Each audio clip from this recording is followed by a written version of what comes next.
Salam yoldaşlar, növbəti sualın izahına baxaq. İzah keçməmişdən öncə sizdən bir istəyim var. Əgər video sizin üçün faydalıdırsa, bizi izləyin və videomu bəyənin ki, paylaşımı daha çox insan görsün və daha çox insan faydalansın. Belə, keçək izaha.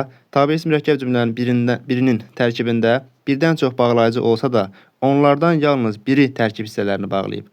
Bax, A bəndində da bağlayıcısı var, ancaq həm də bağlayıcısı var. 3 dənə bağlayıcımız var və əlavə yadda saxlayın ki, ümumiyyətlə, İki bağlayıcı bir cümlədə iki bağlayıcı yanaşı gəlirsə, onun birincisi bağlayıcı vasitə olur əsasən. Ona görə də bizdə ancaq bağlayıcı vasitədir, yerdə qalan da və həm də bunlar bağlayıcı vasitə rolunu oynamır. Ona görə cavabımız elə olar A bəndi. B bəndində hərçənd bağlayıcısı var, bu tabe mürəkkəb cümlədir.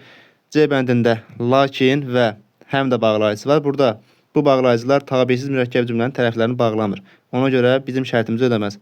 D bəndində nə var?